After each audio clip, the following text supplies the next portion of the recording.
Estás viendo Evolution Magazine.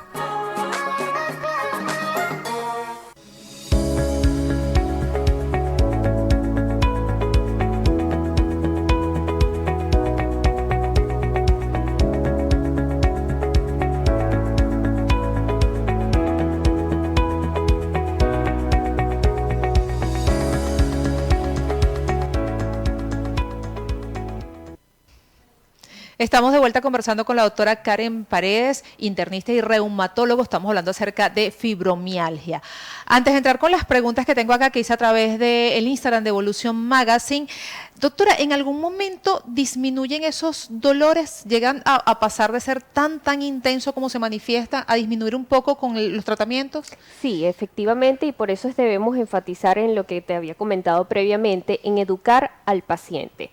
No solo en la fibromialgia, sino en cualquier condición crónica, nosotros debemos educar a nuestro paciente y que ellos se comprometan en su enfermedad, porque eso forma parte del éxito de cada una de estas enfermedades.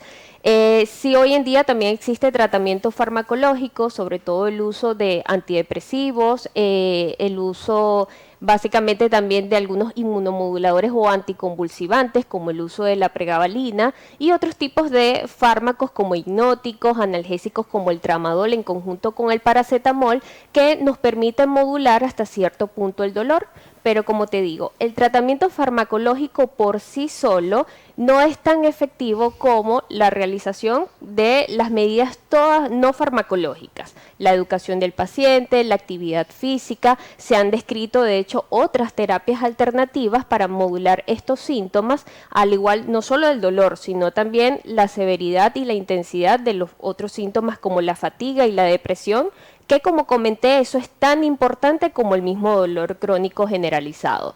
Y debemos también apoyarnos de otras terapias alternativas como tai chi, yoga, que son ejercicios que nos permiten trabajar cuerpo y mente. Se han determinado también otros tipos de terapias como la balneoterapia, la hidroterapia, apoyarnos también de medicina física y rehabilitación, y todos esos parámetros en conjunto con lo que llamamos la terapia cognitiva conductual, que eso debe realizarse bien sea con un psicólogo o un psiquiatra, es fundamental para que el paciente pueda determinar cuáles también son esos pensamientos desadaptativos y poder buscar las mejores estrategias para lograr el control y la forma de cómo resolver esas situaciones, afrontarlos básicamente.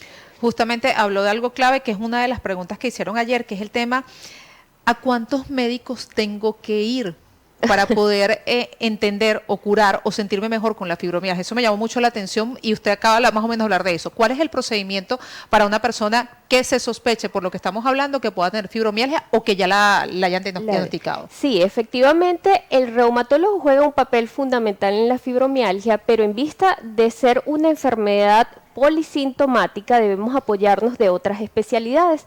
Dentro de estas tenemos al neurólogo, al psicólogo o al psiquiatra, ¿okay? Y también al nutricionista. Podemos apoyarnos también de otras especialidades en función a los síntomas, donde tenemos el caso del gastroenterólogo, o en el dado caso, si hay síntomas adicionales, bien sea incluso hasta con un médico internista. Pero generalmente esto es una enfermedad de manejo multidisciplinario donde participan varias especialidades con el fin de lograr, primero, descartar otras causas y segundo, lograr el control del paciente en cuanto a sus manifestaciones clínicas. Esto no está en preguntas, pero me viene con algo que está hablando, doctora.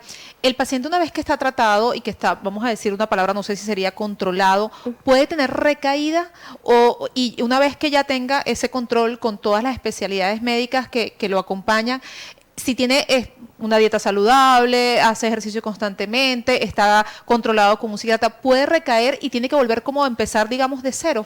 Sí, eso va a depender en primera instancia de qué tan expuesto esté el paciente, como te comenté, a ciertos factores, a un factor de estrés físico o emocional. Los pacientes con fibromialgia, sí, en función a cómo ellos lleven su día a día y cómo lleven a sus prácticas incluso no farmacológicas, pueden tener recaídas, pero hay otros que logran tanto dominio de su enfermedad, de su autocontrol, que son pacientes que incluso pueden estar dados de alta de la consulta, ¿ok? Pero siempre puede haber la existencia de un estímulo, como te comenté, físico o emocional, que actúa como un factor desencadenante. Se han descrito incluso otros como traumas, antecedentes de abuso sexual, pacientes con antecedentes de infecciones como virus de hepatitis B, el virus de hepatitis C, también se ha descrito el virus por inmunodeficiencia humana, conocido como VIH, entre otros. Pero siempre va a existir un antecedente que puede desencadenar la aparición. Perfecto. ¿Con el ejercicio podemos mejorar? Sí, habla un poco acerca del ejercicio. Sí. ¿Es normal que tenga problemas de memoria? Sí, efectivamente. De hecho, uno de los síntomas que caracteriza y que suele ser incluso severos en la fibromialgia son los trastornos de memoria. Y además de eso, también, como comenté, puede haber un déficit cognitivo donde vemos con frecuencia lo que hablamos de niebla mental, que en este caso hablamos de fibroniebla. ¿Ok? Que son esa incapacidad que tiene el paciente o esa dificultad para concentrarse, para retener información, y eso es secundario o es una manifestación clínica que podemos observar en casos más severos en los pacientes con fibromialgia. Por otro lado, ¿por qué no consigo dormir por las noches? Buena pregunta. Eso es uno de los síntomas también que con frecuencia podemos observar en la fibromialgia. Sin embargo, debemos revisar las gestiones que ha hecho el paciente para lograr el control de su enfermedad. Verificar el tratamiento, si hay algún tratamiento farmacológico que están dirigidos precisamente a lograr el sueño, a la mejoría del insomnio, y como te dije, verificar cuáles han sido las estrategias no farmacológicas que han sido aplicadas en ese paciente y que justifiquen el por qué no ha logrado conciliar el sueño en ese caso. Y me llamó mucho la atención porque no es repetida, la hicieron, pero también tengo una persona conocida, periodista por cierto, que tiene fibromialgia, y ella dejó de usar tacones por completo, y aquí preguntaban que si justamente se puede o no usar tacones. Eso va a depender también de la severidad de las manifestaciones clínicas. ¿Por qué? Porque la fibromialgia generalmente es una enfermedad que se plantea que sea de origen muscular, donde el dolor es su síntoma más predominante. Muchos de los pacientes experimentan exacerbaciones del dolor con el uso de los tacones, y que aunado a eso también puede exacerbar otras condiciones también de origen muscular.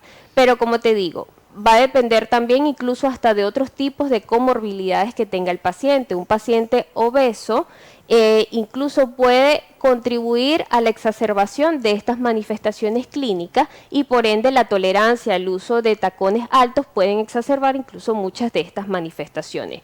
No es que hay una contraindicación absoluta, pero sí es un paciente donde se debe aplicar esas estrategias, y el uso del tacón sí se puede evitar, más no de forma absoluta. Puede ser recomendable en este tipo de pacientes, donde más bien recomendamos el uso de un calzado más cómodo, con una superficie blanda, que sea un calzado amplio en esos pacientes para evitar incrementar estas manifestaciones clínicas, sobre todo el dolor básicamente. Hay una de las cosas que no es pregunta del público, sino personal, por una polémica. Sé que me quedan 2 minuticos, rapidito. A ver si recuerdan aquellas personas que lo vieron a través de las redes sociales. Marixa Bustamante, que la conocemos, actriz venezolana, radicada en estos momentos en Miami. Ella presentó hace 2 años, a través de sus redes sociales, manifestó que tenía fibromialgia, y comentaba durante mucho tiempo, de hecho se desaparecía de las redes y hablaba y venía y decía que bueno, que los dolores eran intensos, o que estaba manejando y tenía que dejar de manejar y todo lo demás. Luego, al parecer, no es que sea muy seguidora del caso de ella, pero parece que varias seguidoras de Marixa le comentan que las prótesis mamarias, cuando ya se las quitaron, dejaron de tener dolor en su totalidad. Hace escasos 2-3 meses, Angie Pérez, también periodista venezolana, habló acerca de las prótesis mamarias y todo lo que ha ocasionado. Muchas personas ligadas a Marixa Bustamante indirectamente en Estados Unidos hablan de que, a pesar que ella salió diciendo que una vez que se retiró las prótesis, los dolores desaparecieron por completo y que estaba relacionado netamente los dolores a las prótesis, muchas personas cercanas dicen que esto es falso, pero ya una vez que sacó la campaña que había quitado el dolor, no podía retractarse. Pregunto yo, ¿hay alguna relación que se haya comprobado científicamente que las prótesis mamarias tengan relación con la fibromialgia? Bueno, más allá de la fibromialgia, el tema de las prótesis mamarias es un poco controversial también por el hecho de que ellos se han relacionado básicamente con el síndrome de Asia. El síndrome de Asia es un síndrome de autoinmunidad y autoinflamatorio que está inducido por adyuvantes. Por adyuvantes en este caso son por sustancias como por ejemplo el silicón. Pero ojo, es importante aclarar que las prótesis mamarias no son los únicos responsables de esta enfermedad. Cualquier prótesis de silicona puede desencadenarlo, así como se han descrito otros agentes farmacológicos, incluso sustancias inyectables como el ácido hialurónico e incluso exposición a ciertos tipos de vacunas. ¿Okay? El síndrome de Asia cumple con una serie de criterios clínicos y de laboratorios que te permiten clasificar dentro de esta entidad. Si bien es cierto, ese agente de exposición a la silicona puede desencadenar una serie de manifestaciones clínicas no solo de fibromialgia, sino de síntomas de autoinmunidad o de enfermedades inmunológicas. Y que una vez, y eso forma parte de sus criterios de clasificación, es que una vez que tú retires las prótesis mamarias, pueden resolver muchos de estos síntomas o puede incluso evolucionar ya a una enfermedad autoinmune, por ejemplo, lupus, artritis reumatoide, entre muchos otros, ¿ok? Y estos son pacientes que generalmente ameritan de tratamientos inmunosupresores. Ahora, el retiro de las prótesis mamarias, en el caso de Marixa Bustamante, tampoco estoy muy empapada, pudo haber tenido relación con la aparición de esas manifestaciones, esas mialgias, básicamente, pero no se sabe a ciencia cierta si hay una relación directa de su patología con las manifestaciones clínicas. Y de hecho, cuando tú estás en el contexto de un paciente con sospecha de un síndrome de Asia, no hay una garantía 100% de que sea esa enfermedad, ¿ok?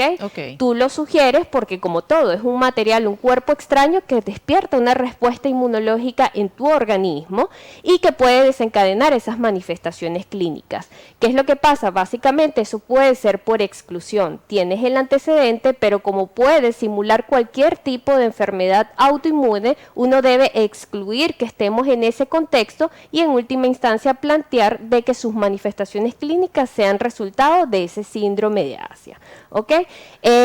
Sí puede tener relación directa con la fibromialgia, porque a lo que te comenté, hay un antecedente de estrés físico en tu organismo y las cirugías entran dentro de este cuadro, ¿ok?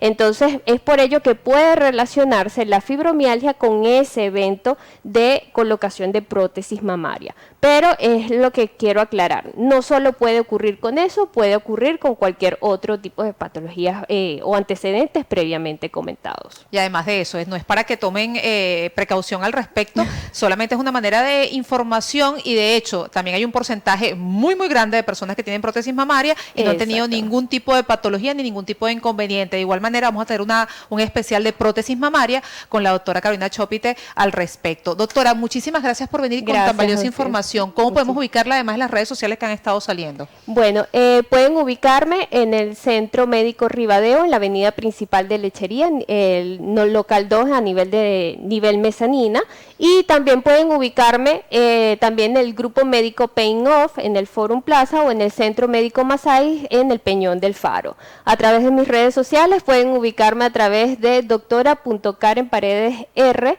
y bueno, solo cuento hasta ahora con Instagram, no tenemos ¿algún número telefónico donde se pueda pasar información? Claro, pueden escribirme o llamar al 0424-888-1266. Doctora, muchísimas gracias por la información, que tenga buen día. Sí, muchísimas gracias a ustedes por la invitación. Siempre bienvenida. Vamos a hacer una pausa, ya venimos con mucho más. Ya regresa Evolution Magazine.